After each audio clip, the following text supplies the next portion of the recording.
नमस्कार, न्यूज़ यापा में आपका स्वागत है। मैं हूँ पारुल सोनी आप सभी के साथ। आज के फेसबुक लाइव सेशन का जो मुद्दा है वो शायद थोड़ा सा गंभीर हो सकता है। आज मैं रिजर्वेशन के बारे में बात करूँगी और अगर मैं हिंदी में दोहराऊँ तो आरक्षण। 1914 में लेजिस्लेटिव काउंसिल में, मद्रास लेजिस्लेटिव काउंसिल में एक क्वेश्चन उठा कि मद्रास यूनिवर्सिटी में टोटल कितने रजिस्टर्ड ग्रेजुएट का कम्युनल रेशियो क्या है। इसका मतलब है कि पंजीकृत स्नातक, कहने का मतलब है कि कितने लोग रजिस्टर्ड ग्रेजुएट हैं उस मद्रास यूनिवर्सिटी में। टोटल 650 सीट्स में से 452 सीटों पर ब्राह्मण लोग थे, 12 सीटों पर नॉन ब्राह्मण हिंदू थे और 74 सीटों पर अदर कम्युनिटी के लोग थे।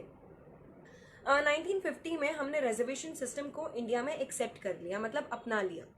अब ये क्यों स्टार्ट हुआ था? ये इसलिए स्टार्ट हुआ था क्योंकि जितने भी वीकर सेक्शंस है सोसाइटी के, ध्यान से सुनिए, मैंने वीकर सेक्शंस बोला है, मैंने जातियों का नाम कहीं नहीं लिया, मैंने वीकर सेक्शंस कहा, मैंने वीकर जातियां या फिर जातियां नहीं कहा।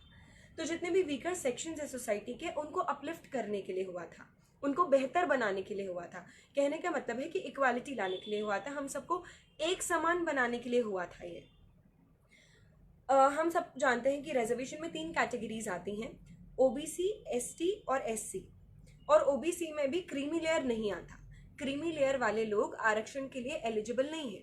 क्रीमी लेयर का मतलब ऐसा है कि जितने भी लोगों की एनुअल इनकम 8 लाख रुपए से ज़्यादा है, वो क्रीमी लेयर में आते हैं और वो आरक्षण के लिए एलिजिबल नहीं है। तो मतलब अब सिर्फ एससी और ओबीसी का कुछ स्पेशल वर्ग ही रह गया जो रिजर्वेशन कैटेगरी में आता है। पर सवाल ये उठता है, क्या जिन लोगों के लिए रिजर्वेशन बनाया गया था, क्या उन लोगों तक रिजर्वेशन सच में पहुंच पा रहा है, या फिर उन लोगों को समझ में भी आ रहा है कि रिजर्वेशन एग्जैक्टली है क्या? या फिर जितने भी मैं कहूँ कि जनरल कैटेगरी के लोग हैं, वो ज़रूरी है कि वो अमीर ही पैदा होंगे या फिर हमेशा अमीर ही होंगे, या फिर ये भी तो कह सकते हैं कि जितने भी एसटी एससी कैटेगरी के लोग हैं वो हमेशा गरीब ही होंगे, या फिर वो शुरू से पिछड़े हुए रहे तो अब भी पिछड़े हुए ही हैं। आपके घर के बाहर जो गटर साफ करने वाले भैया आते हैं, आप जानते हैं वो कौन सी जाति के हैं?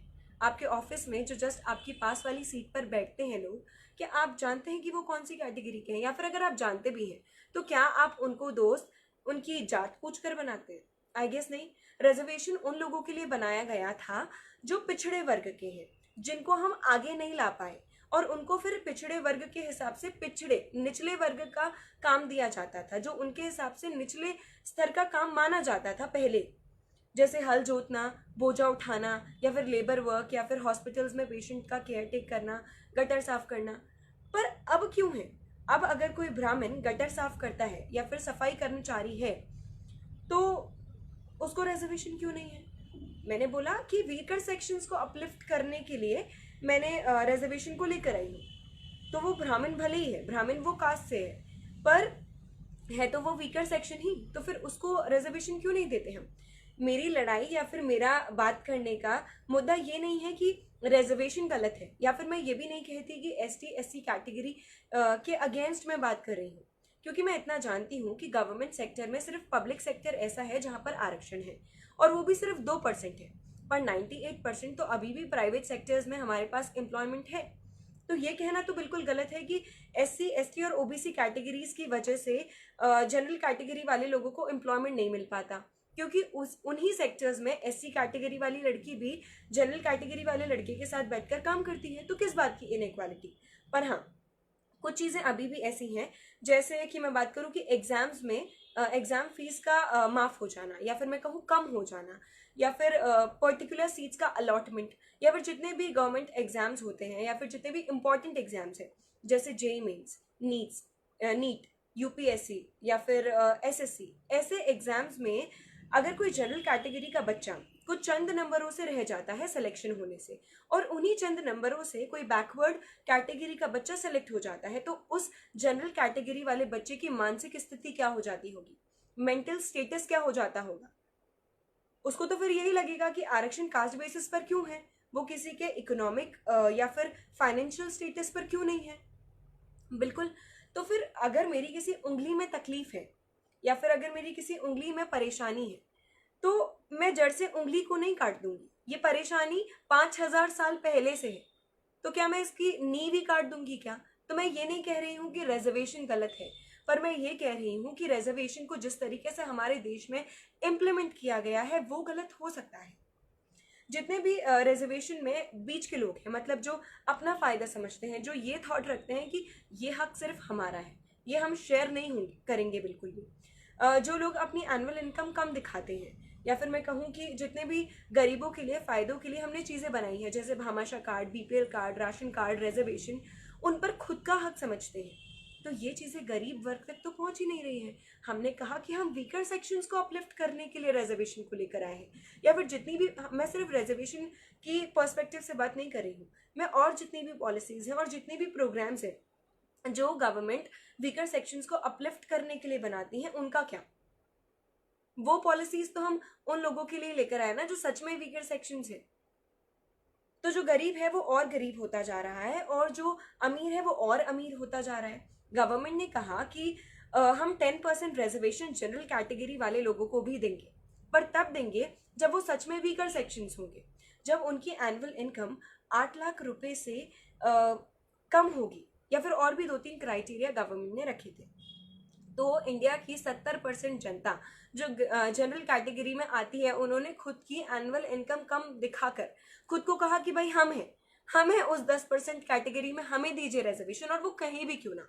जब ओबीसी, एसटी, एससी कैटेगरी वाले को ये फायदे मिल रहे हैं, और अगर यही फायदे जनरल कैटेगरी वाले को मिलते तो क्या हम उनके लिए मना कर देते, या फिर हम ये कह देते कि नहीं मैं ये फायदे नहीं लूंगा, अगर मेरा 40 नंबर लाने पर सिलेक्शन हो रहा होगा तो मैं क्या जिद करके 100 नंबर लेकर आऊंगी? बिल्कुल नहीं लेकर आऊंगी। तो मैं इसमें गलती किसी भी कैटेगरी की नहीं समझती हूँ, ये सिस्टम की गलती है जो हमने खुद ने बनाया है। किसी ने हमें ये नहीं बोला कि आप एसटी एससी वालों के लिए ये कीजिए, या फिर आप जनरल कैटेगरी वालों के लिए कीजिए, ये हमने बनाया है। और हमारे हिसाब से लोग सिर्फ रिजर्वेशन का मतलब इतना समझते हैं कि एससी एसटी ओबीसी कैटेगरी वालों ने जनरल कैटेगरी वालों की सीट खा ली या फिर स्पेस घेर ली, सिर्फ यही रिजर्वेशन नहीं होता है। Travel agent, cooperate companies, cooperate houses, airlines, government offices, NGOs, embassies, या फिर पर्सनल अप्रोच, मैं जैक जैसे वर्ड को भी रिजर्वेशन ही मानती हूँ।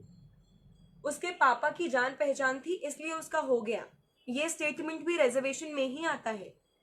उसके ताऊजी विधायक हैं, उसके चाचा जी नेता हैं, ये स्टेटमेंट भी रिजर्वेशन में ही मानती हूं मैं। सिर्फ यही कि एसटी एससी कैटेगरी वाले लोगों ने हमारी सीट्स खा ली, ये रिजर्वेशन नहीं है।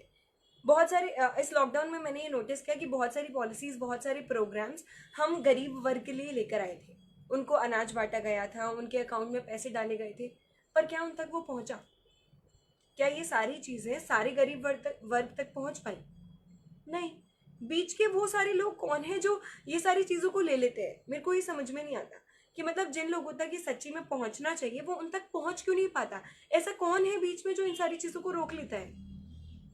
या फिर बहुत सारे, या फिर इसका मतलब तो ये है कि जो भी एसटी एससी या ओबीसी कैटेगरी वाले लोग हैं जो वेल टू डू फैमिली से हैं, जो कि शायद अगर ये रिजर्वेशन या फिर ये फायदे नहीं भी लेंगे तो भी चलेगा, तो वो क्यों ले लेते हैं फिर इस फायदे को? और अगर वो लेंगे, अगर शायद ये जनरल कैटेगरी वालों के लिए भी होता तो मैं कितनी भी वेल टू डू फैमिली से होंगी या फिर मैं कितनी भी अच्छी फैमिली से बिलोंग करूंगी, मैं क्यों फायदा नहीं लूंगी? मैं बिल्कुल लूंगी उस चीज का फायदा। तो मतलब मेरे हिसाब से ये कहना बिल्कुल गलत हो जाता है। तो मैं सिर्फ इतनी बात कहना चाहती हूँ कि आप आरक्षण ही क्यों देना है, आप उचित मान सम्मान दो, और अगर कोई सच में पीछे रह गया है तो आप उसको नई पहचान दो। यो रेस लगाकर दौड़ की गधे को घोड़े का ना कमान दो। लोग मेहनत करते हैं कि हम आगे बढ़ेंगे, कि हम फॉरवर्ड हो जाएंगे, हम मेहनत करेंगे फॉरवर्ड होने के लिए, पर नहीं, यहाँ पर लोगों को होड़ है बैकवर्ड होने की। हम आगे बढ़ाने के लिए देश को बैकवर्ड होना चाहते हैं। मैक्सिमम जनता इंडिया की खुद को पिछड़ा वर्ग सिद्ध करने के लिए कोशिश में है। क्यों? इससे मतलब देश का डेवलपमेंट कैसे होगा? मतलब फिर हम इक्वालिटी तो कभी शायद ला ही नहीं पाएंगे। मुझसे उदय कुशवाहा सवाल करें कि 1950 से आरक्षण लागू है, फिर भी अभी इसका लाभ संबंधित वर्गों को नहीं मिल पा रहा है, तो ऐसी गंदी राजनीति का शिकार है या फिर कोई अन्य वजह है? देखिए, राजनीति तो हर जगह है, क्योंकि राजनीति का मैं सिर्फ इसी पर्सपेक्टिव से बात कर सकती हूँ कि जब भी इलेक्शन होता है तभी नेताओं को इस बारे में याद आता है। और अगर सच्ची में पॉलिटिकल पार्टीज हमें इस बात का फायदा दे रही होती, या फिर गरीब वर्गों से किया हुआ प्रॉमिस कि हाँ भाई हम इतना आरक्षण बढ़ा देंगे, उतना सच में किया हुआ होता, तो फिर कोई गरीब ही नहीं होता, फिर तो इक्वालिटी आ गई होती, फिर जरूरतमंद जैसी कोई चीज ही नहीं होती ना। और अगर ठीक है, मान लिया कि हम सबको एक लेवल तक अपलिफ्ट नहीं कर सकते, पर कम से कम कुछ तो डेवलपमेंट हुआ होता। मतलब अभी भी मुझे इतना पता है कि बहुत सारे वर्ग ऐसे हैं जो सच्ची में रिजर्वेशन डिजर्व करते हैं, उनको ये पता ही नहीं कि रिजर्वेशन क्या होता है। हाँ, प्रेम मुझसे सवाल कर रहे हैं कि भिखारी को सोने का कटोरा दे दो, वो फिर भी भीख ही मांगेगा। जी बिल्कुल, क्योंकि हमने अपना माइंडसेट ही ऐसा कर लिया, हमने अपनी टेंडेंसी ऐसी कर ली है। क्योंकि उन लोग, मतलब बहुत सारे वीकर सेक्शन सच में ऐसे अभी हैं। अगर मैं सच्ची में ये सर्वे करने जाऊँ ना कि भाई रिजर्वेशन क्या होता है, लोगों को नहीं पता रिजर्वेशन क्या होता है। जो लोगों को सच में ज़रूरत है, जो लोग पढ़ना चाहते हैं बट नहीं पढ़ पाते हैं पैसों के अभाव से, या फिर बहुत सारे रीजंस हो सकते हैं, उनको पता ही नहीं है कि ऐसी पॉलिसी हमारे लिए है जिसके थ्रू हम ये सारे काम कर सकते हैं। ये इस चीज़ों का फ़ायदा उन लोगों को हो रहा है जो इस कैटेगरी में फॉल करते हैं, और वो सब कुछ जानते हैं कि इस कैटेगरी से हमें कैसे फ़ायदा हो सकता है। तो भाई जितना फ़ायदा ले सकते हैं उठा लो। तो मैक्सिमम फ़ायदा उन लोगों को होता है। तो मेरे हिसाब से ये बिल्कुल गलत है। तो अगर कोई और अपनी कोई बात रखना चाहता है या फिर कोई भी सवाल करना चाहता है तो बिल्कुल कर सकता है, या फिर आप अगर मेरी बात से सहमत नहीं भी हैं, या फिर अगर सहमत है भी तो आप बिल्कुल रख सकते हैं।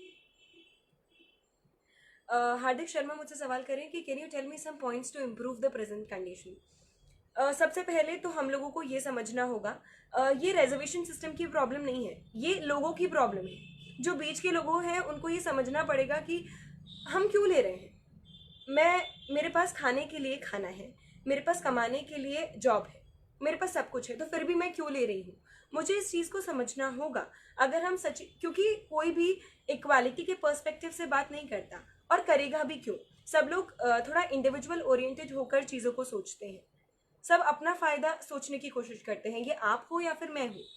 ये शायद एक ह्यूमन टेंडेंसी है या पर्सपेक्टिव है, सबका यही होता है। तो जब तक ये सोच हम बदल नहीं पाएंगे ना, या फिर हम क्या करते हैं कि जैसे अगर हम हर चीज़ का काउंटर बैक ढूंढने की कोशिश करते हैं कि चलो अगर हम कहते हैं कि हमारा देश पुरुष प्रधान देश है, तो हमने क्या किया, इस चीज़ को काउंटर बैक करने के लिए हम वुमेन एम्पावरमेंट को लेकर आए। हमने वुमेन के लिए पॉलिसीज बनाई, प्रोग्राम्स बनाए। क्यों बनाए? क्योंकि हमको ये दिखा कि भाई सच में एक सेक्शन सोसाइटी का ऐसा है जो डोमिनेटिंग है, तो दूसरे सेक्शन को भी प्रिविलेज्ड फील कराने के लिए हमें ये करना पड़ेगा। तो बिल्कुल ऐसा ही है कि हमें जब तक ये किन लोगों के लिए है, हमें समानता तो चाहिए, पर हम समान करना ही नहीं चाहते लोगों को, तो फिर कैसे होगा काम। अगर कोई और भी कोई सवाल रखना चाहता है तो बिल्कुल रख सकते हैं। हो सकता है कि कुछ सवाल मैं जब बोलती हूँ तो ऊपर चले जाते हैं, तो आप अपनी बात दोबारा रख सकते हैं। मैडम जी, आप भेदभाव जाति देखकर क्यों कर रहे हैं, बता दीजिए बस। मैंने ये कहा कि जो वीकर सेक्शंस हैं उनके लिए रिजर्वेशन बनाया गया था, जाति के बेसिस पर रिजर्वेशन नहीं बनाया था। जाति के बेसिस पर तो हम सब लोगों ने रिजर्वेशन बनाया है। अगर कोई ब्राह्मण गटर साफ करता है या फिर भीख मांगता है तो फिर दीजिए ना उसको भी रिजर्वेशन। हम ब्राह्मण हैं ये देखकर रिजर्वेशन क्यों नहीं देते उसको, तो दीजिए फिर उसको भी रिजर्वेशन। हम अपने वीकर सेक्शंस को अपलिफ्ट करना चाहते हैं, हम जातियों को अपलिफ्ट करना नहीं चाहते। आप प्राइवेट सेक्टर्स में भी जब देखते हैं तो आपके आसपास कोई एसटी या फिर एससी कैटेगरी की लड़की होगी तो क्या आप उसको बाहर निकाल देंगे? आप नहीं निकालेंगे। आप उन जगहों पर तो ये देख लेते हैं कि भाई कैपेबिलिटी है, एजुकेशन स्टेटस कितना है, आप उधर ये सब देख रहे हैं, पर आपको इधर ये सब नहीं देखना है जब रिजर्वेशन की बात आती है। क्यों क्यों नहीं देखना है? फिर इधर भी देखिए आप। अगर कोई और बात रखना चाहते हैं तो बिल्कुल रख सकते हैं। आप प्लीज़ मेरे इस तरीके से कहने को गलत नहीं लीजिए। मैं सिर्फ इतना कहना चाहती हूँ कि रिजर्वेशन अपलिफ्ट करने के लिए है सेक्शंस को जो वीक हैं, जातियों को या फिर किसी पर्टिकुलर इंसान को अपलिफ्ट करने के लिए ये पॉलिसीज और प्रोग्राम्स नहीं हैं। और अगर कोई लोग सवाल करना चाहते हैं या फिर अपनी बात रखना चाहते हैं तो प्लीज़ रख सकते हैं। और इन सारे सिनेरियो को देखकर है ना, मुझे सिर्फ एक ही बात समझ में आती है कि मतलब जिसको जितना पचता है ना उसको इतना उतना ही विज्ञान दो। आप रस्सी रस्सी समझकर रबर को जबरदस्ती से तानने की कोशिश मत कीजिए। जिसको जितना समझ में आता है उतना ही कीजिए। राजीव मुझसे सवाल कर रहे हैं कि मैं पूछ रहा हूँ कि भेदभाव भेदभाव हमेशा देखकर ही क्यों होता है। ये पूछ रहा हूँ मैं, बस देखकर क्यों नहीं होगा, आप मुझे बताइए। मैं देखकर क्यों नहीं भेदभाव करूं? मतलब अगर मेरी एनुअल इनकम 10 लाख रुपए से ज़्यादा है तो मतलब मेरा सॉरी थोड़ा कनेक्शन प्रॉब्लम थी। तो मतलब मेरा इतना तो स्टेटस है कि मैं खा सकती हूँ, मैं पहन सकती हूँ, मैं खुद को संभाल सकती हूँ। तो फिर मैं क्यों देखकर नहीं करूँ रिजर्वेशन? मैं क्यों देखकर नहीं दूँ? कुछ लोग अभी भी ऐसे हैं जो जो शायद भूखे सोते होंगे, जिनके पास शायद कोई काम नहीं है करने के लिए, या फिर मैं ये कहूँ कि जो पैसों के अभाव की वजह से अपने बच्चों को नहीं पढ़ा पाते, या फिर वो एजुकेशन नहीं दे पाते, या फिर खुद का अपलिफ्टमेंट नहीं कर पाते। तो मैं देखकर तो बिल्कुल दूंगी, मैं क्यों नहीं देखकर दूँ रिजर्वेशन? प्रशांत मुझसे सवाल करें कि कॉन्स्टिट्यूशन में जब ये अस्थाई था कि इसे ख़त्म क्यों नहीं किया जा सकता? अगर रिजर्वेशन सही होगा, सही लोगों तक पहुंचेगा तो बार बार रिजर्वेशन की ज़रूरत नहीं होता, और जो लोग वाकई वीक हैं उनको मिलाना चाहिए, ना कि कास्ट के आधार पर। जी बिल्कुल, मैं भी यही बोल रही हूँ प्रशांत कि कास्ट के आधार पर कौन सा रिजर्वेशन? मतलब अगर कोई मीना है या फिर कोई ब्राह्मण है या फिर कोई शर्मा है तो मैं ये देखकर रिजर्वेशन क्यों दे रही हूँ? मतलब किसने कहा कि शर्मा हमेशा मतलब अमीर ही होगा और मीना हमेशा गरीब ही होगा? मैं मतलब क्यों क्यों हम ऐसा सोचने लग जाते हैं? शायद मुझे अब आप सभी से विदा लेनी होगी, पर अगर फिर भी आपका कोई सवाल है या फिर आपकी कोई बात है जो आप कमेंट सेक्शन में रखना चाहते हैं तो बिल्कुल रख सकते हैं, और आपके हर सवाल का जवाब आपको बिल्कुल दिया जाएगा। धन्यवाद।